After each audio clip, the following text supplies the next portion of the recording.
Salam sejahtera dan salam Sarawakku sayang. Bersama saya Janet Bennett.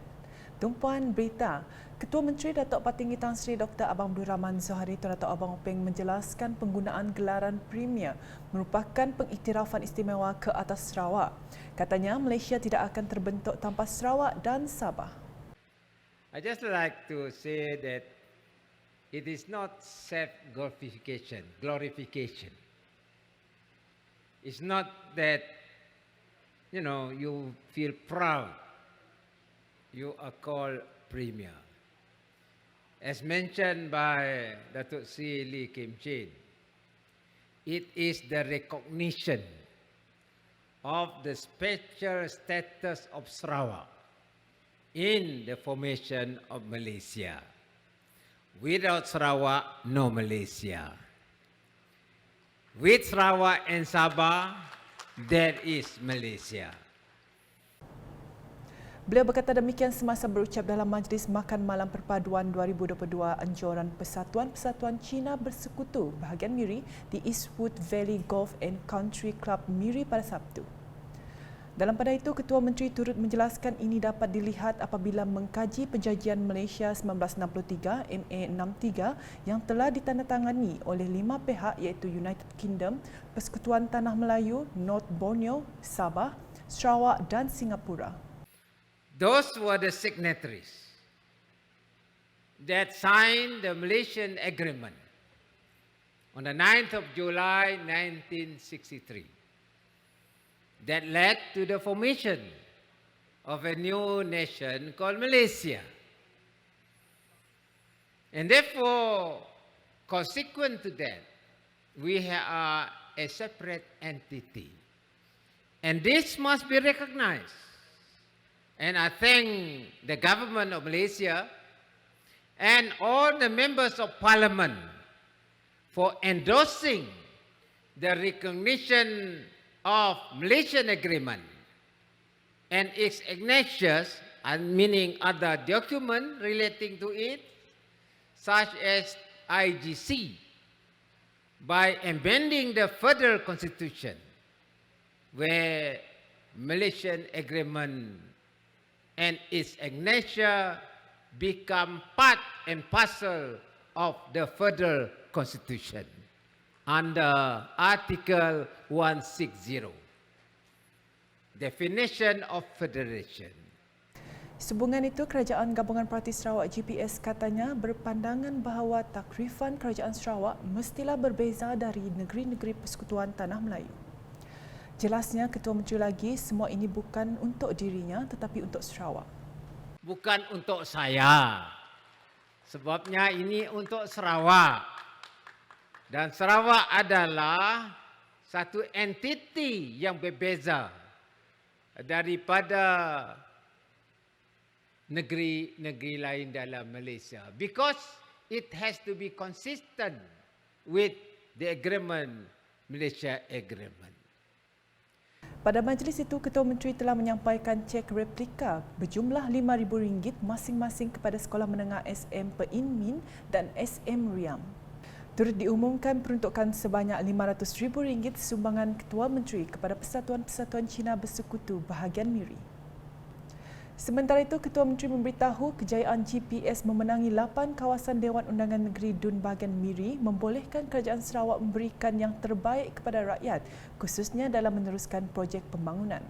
Katanya ini termasuk melaksanakan strategi pembangunan pasca COVID-19 PCDS 2030 untuk Sarawak, termasuk merancang pembangunan Miri yang lebih baik. And therefore, under the post-COVID-19 economic recovery strategy, we have a master plan for Sarawak towards 2030. And it includes a direction where after this COVID-19,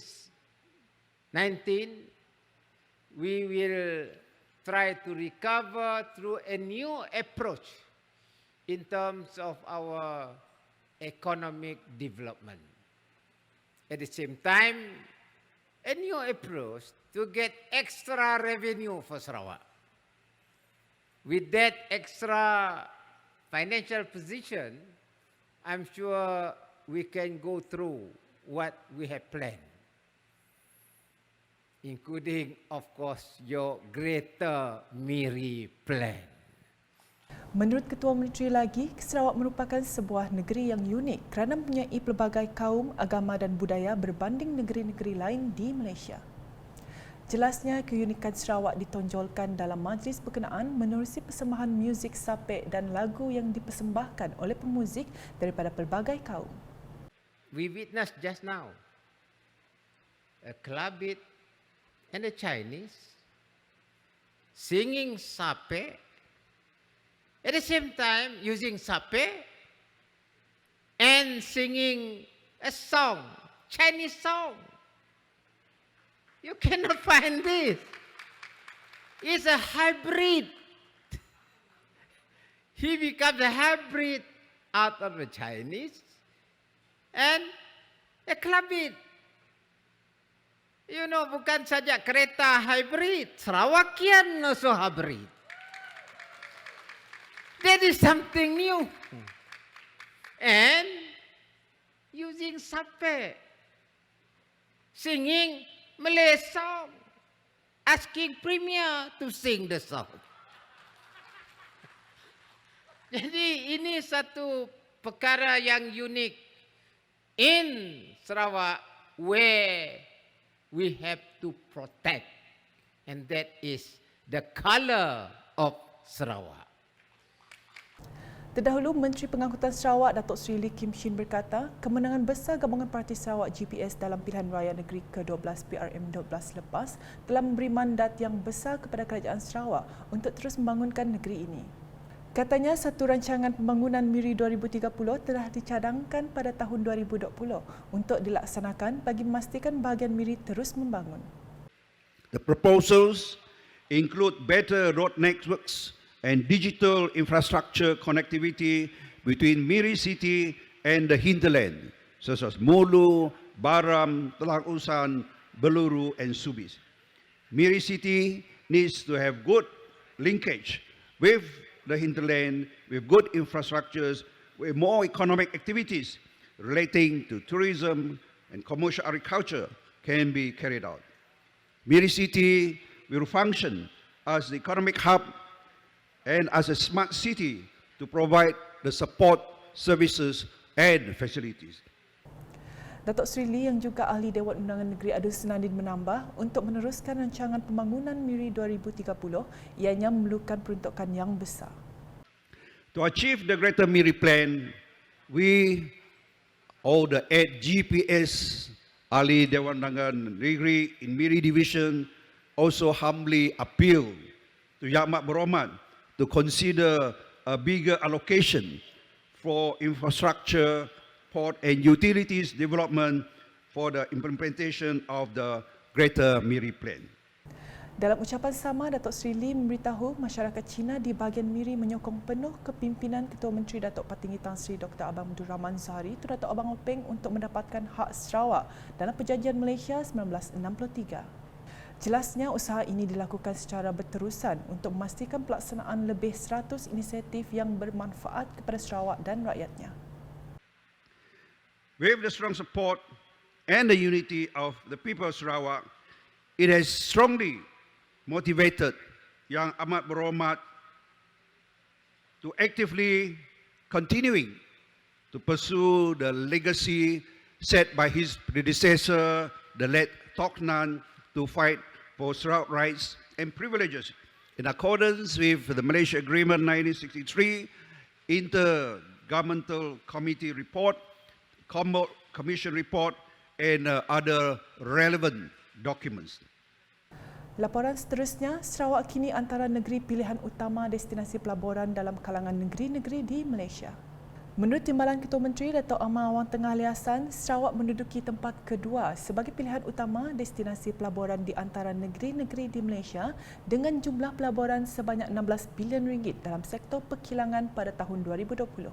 Manakala pada tahun 2021, Sarawak berjaya menarik pelaburan dengan nilai sebanyak RM7.1 bilion. Menurut Dato' Amar Wang Tengah, sepanjang tahun 2020 dan 2021, Kementerian Perdagangan Antarabangsa, Industri dan Pelaburan Mitra telah bekerja keras membantu pemain industri dan usahawan. Katanya antara langkah yang dilaksanakan adalah menyelaras 14 pemberian vaksin industri PPVIN termasuk di Samajaya High Tech Park dan Samalaju, bantuan kewangan kepada 4,278 usahawan melalui program SPICS, Sarawak Microcredit Scheme SKMS, Gerak, USTEV dan subsidi, faedah bagi SRF, TRRF dan PTF menyediakan platform online iaitu Facebook Bazar Rakyat Online Sarawak Ku Sayang, BROS yang mencatat jualan RM100 juta dan melaksanakan program turun padang. Mengulas mengenai projek di bawah rancangan Malaysia ke-12 RMK12, Dato' Amar Wang Tengah yang juga Menteri Perdagangan Antarabangsa dan Pelaburan Sarawak mahu semua pegawai memberikan komitmen dan kerjasama yang padu bagi memastikan projek yang dirancang dilaksanakan dengan jayanya. Dalam pada itu, Dato' Amar Wang Tengah menegaskan kerajaan Sarawak akan meneruskan permintaan di bawah Jawatankuasa Kerja Sosio-Ekonomi JKSE sehingga mendapat apa yang sepatutnya di bawah Perjanjian Malaysia 1963 MA63.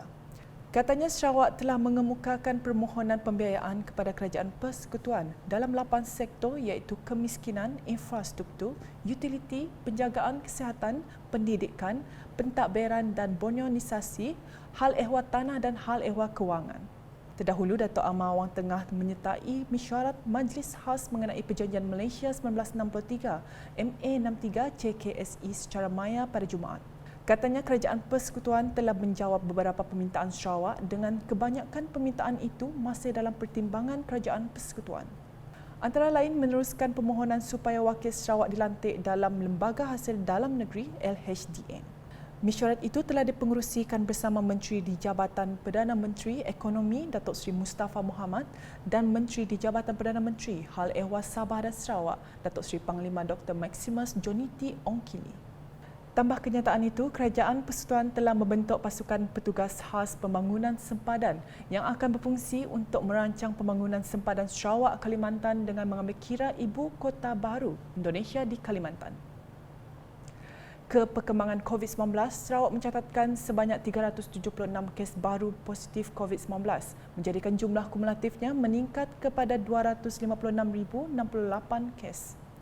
Jawatankuasa Pengurusan Bencana Negeri JPBN Sarawak dalam kenyataan medianya pada Sabtu memaklumkan sebanyak 166 kes dalam kategori 1, 204 kes dalam kategori 2, 4 kes dalam kategori 3 dan 2 kes dalam kategori 4.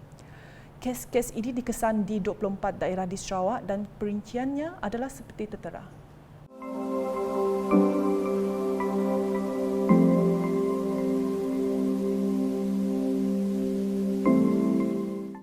Sekian edisi Tengah Hari bersama saya, Janet Bennett. Berita lebih lanjut boleh didapati di semua platform media sosial UKAS termasuk portal ukas.sarawak.gov.my dan UKAS Channel di YouTube.